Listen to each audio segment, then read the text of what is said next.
अस्सलाम वालेकुम, I am Ayesha. Welcome to my channel learn to lead. आज बात करेंगे English essay writing for CSS and PMS में बॉडी पैराग्राफ के स्ट्रक्चर की। लेकिन अगर इससे पहले आपने ऐसे राइटिंग के हवाले से मैंने जो वीडियोस इससे पहले बनाई हुई हैं वो आपने नहीं देखी तो वो देख लीजिए, क्योंकि सब वीडियोस इंटरलिंक्ड हैं। अगर आपको बहुत अच्छे से ऐसे राइटिंग को समझना है तो आपको सारी की सारी वीडियोज को देखना होगा।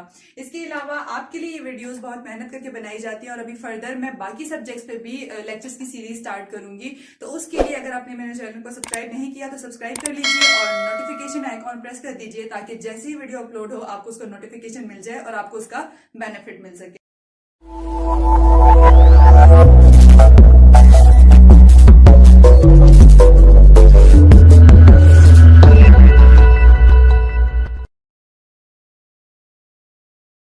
तो बात करेंगे बॉडी पैराग्राफ के स्ट्रक्चर की। इससे पहले मैं आपको इंट्रोडक्टरी पैराग्राफ का स्ट्रक्चर बता चुकी हूँ, जो कि इससे काफी मुख्तलिफ था। ठीक है, बॉडी पैराग्राफ का जो स्ट्रक्चर होगा, जो कि जितने भी आपने अपने ऐसे के अंदर बॉडी पैराग्राफ्स लिखने होंगे, ठीक है, चाहे वो 12 होंगे, 15 होंगे, जितने भी आपके माइंड में तब पॉइंट्स आ रहे होंगे, वो जो आप लिखेंगे, ठीक है, उन सबका स्ट्रक्चर एक ही तरह का होगा।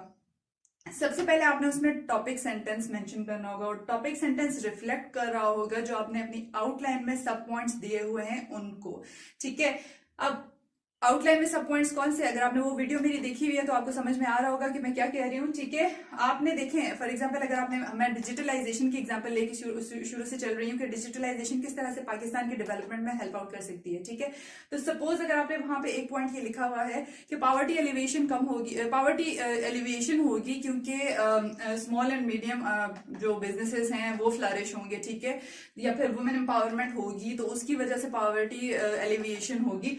तो वो अगर फॉर एग्जांपल आपने सब पॉइंट वहां पे मेंशन किया हुआ है तो आपका टॉपिक सेंटेंस उसी को डिपिक्ट कर होगा। आपने उसी को एक प्रॉपर सेंटेंस की फॉर्म देकर अपने टॉपिक सेंटेंस के तौर पे लिख देना है अपने बॉडी पैराग्राफ के अंदर। ठीक है, तो ये आपका ओपनिंग सेंटेंस जो होगा वो आपका टॉपिक सेंटेंस कहलाता है। तो आपका ओपनिंग सेंटेंस उसको डिपिक्ट कर रहा होगा सब पॉइंट को। उसके बाद आपने उसी की सपोर्ट में बाकी सेंटेंसेस लिखने हैं। ठीक है, अब सपोर्टिंग सेंटेंसेस किस तरह से होंगे कि आप वही जो आपने एक टॉपिक सेंटेंस लिख लिया है आप उसकी सपोर्ट में आगे अपनी बात को कंटिन्यू करेंगे। ठीक है, कभी भी आपके ऐसे को इन डेप्थ एनालिसिस वाला नहीं माना जाता अगर आप अपने सपोर्टिंग सेंटेंसेस के बाद एविडेंस नहीं दे रहे होते या कोई एग्जांपल नहीं दे रहे होते। ठीक है, उसके लिए आपने क्या करना होगा, देखें जो टॉपिक सेंटेंस होगा, सपोर्टिंग सेंटेंस आपने इस टॉपिक सेंटेंस को देखकर लिखने हैं। उसके बाद जो आप एग्जाम्पल देंगे या आप कोटेशन देंगे या आप कोई रेफरेंस देंगे, यानी कि ये कोई आप एविडेंस दे रहे हैं कि आप जो बातें कह रहे हैं वो वाकई में आप उसको सब्सटेंशिएट कर रहे हैं कि हाँ जो बात मैं कह रहा हूँ वो बिल्कुल ठीक है, और आप उसको फिर फर्दर अपने आर्गुमेंट को स्ट्रॉन्ग कर रहे हैं। ठीक है,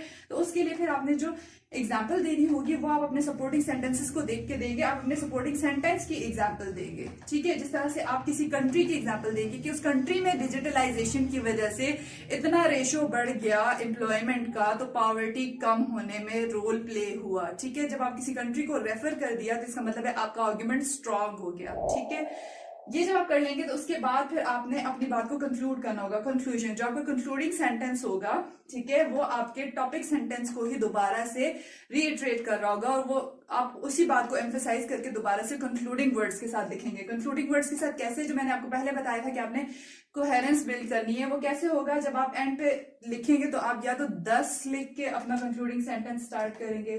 ठीक है, या फिर आप लिखेंगे देयरफॉर। ठीक है, देयरफॉर, और उसके बाद आपने अपनी वही टॉपिक सेंटेंस वाली बात कंक्लूडिंग वर्ड्स के साथ एंड पे दोबारा से रिपीट करके लिख लेनी है। तो ये पूरा का पूरा एक स्ट्रक्चर वाइज जो है एक बैलेंस सा आपका बॉडी पैराग्राफ बन जाएगा।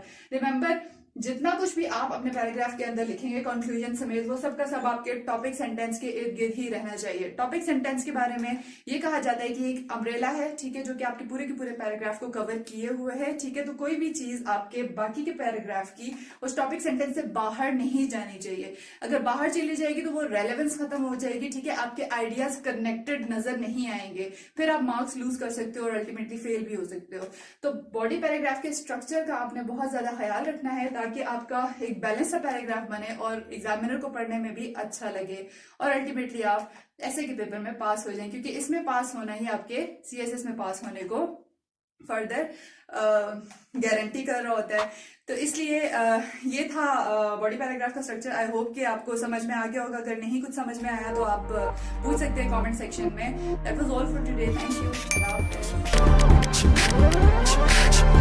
यू।